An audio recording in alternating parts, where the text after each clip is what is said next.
بسم اللہ الرحمن الرحیم۔ تو بریک سے پہلے قرآن کریم کی حفاظت کے اوپر بات چیت ہو رہی تھی اور یہ بات عرض کی کہ اللہ رب العزت نے خود اس کی حفاظت کا ذمہ لیا ہوا ہے اور اس کی کچھ مثالیں دی تھی کہ وقتاً فوقتاً اس کی حفاظت اور زیادہ مضبوط ہوتی رہی اور زیادہ مضبوط ہوتی رہی اور زیادہ مضبوط ہوتی رہی، اور من جملہ اس کی حفاظت میں سے قرآن کریم کو یاد کرنا اور حفظ کرنا، اور اس کی ترغیب نبی کریم صلی اللہ علیہ وسلم نے خود ارشاد فرمائی۔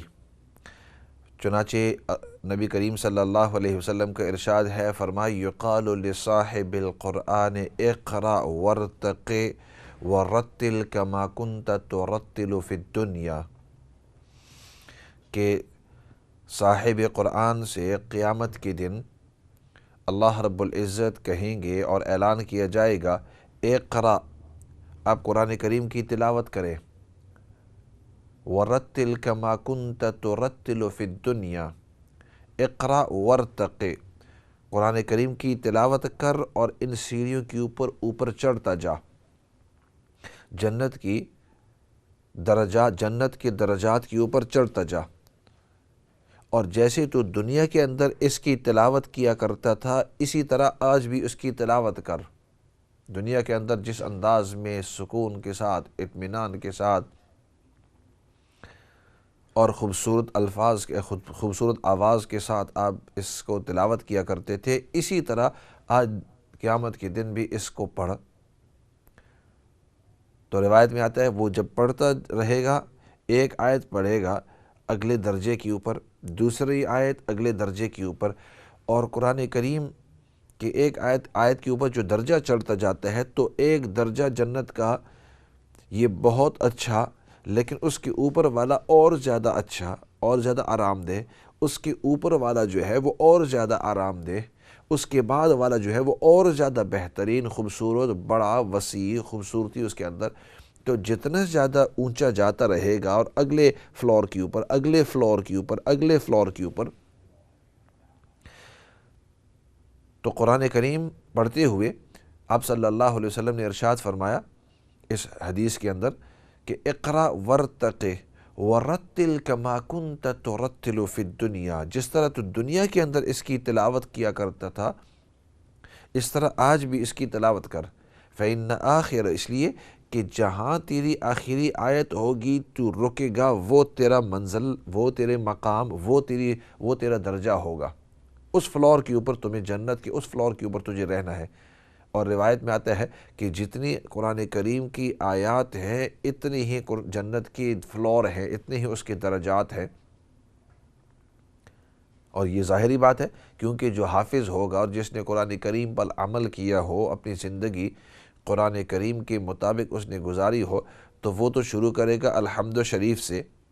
الحمدللہ رب العالمین پہلے درجے کے اوپر، الرحمن الرحیم دوسرے درجے کے اوپر، مالک یوم الدین تیسرے درجے کے اوپر، اور اس طرح کرتے کرتے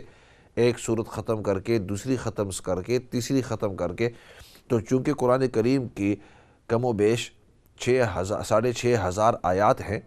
تو جب اتنی آیات ہیں تو ظاہری بات ہے کہ اتنے درجے بھی ہوں گے، اور جب اتنے درجے ہوں گے تو ہر درجہ اس سے بہتر ہوگا۔ تو جو شخص پورے قرآن کریم کا حافظ نہیں، یا جس کو پورا قرآن کریم یاد نہیں، فکر کرنے کی ضرورت نہیں، جہاں آپ رکیں گے وہاں آپ کا مقام ہوگا۔ اس لیے اگر آپ دیکھیں تو حدیث کے الفاظ، بعض علماء یہاں یہ غلطی کرتے ہیں، بعض علماء بھی وہ یہ کہتے ہیں کہ حافظ قرآن سے کہا جائے گا، حالانکہ اس طرح کی بات نہیں ہے۔ اگر آپ حدیث کے الفاظ دیکھیں تو حدیث کے اندر نبی کریم صلی اللہ علیہ وسلم کا ارشاد ہے، فرمائی یقال لصاحب القرآن، صاحب قرآن، قرآن والے کو کہا جائے گا۔ مطلب ضروری نہیں ہے کہ آپ پورے قرآن کریم کو آپ نے حفظ کیا ہوا ہے، بلکہ قرآن والے کو، جس کا قرآن کے ساتھ لگاؤ تھا اور اس نے یاد کیا ہوا تھا، چاہے اس نے سورۃ فاتحہ کی 7 آیتیں یاد کی ہیں، چاہے سورۃ فاتحہ کے ساتھ اس نے سورۃ الم تر کیف فعل ربک وہ چند آیتیں یاد کی ہیں،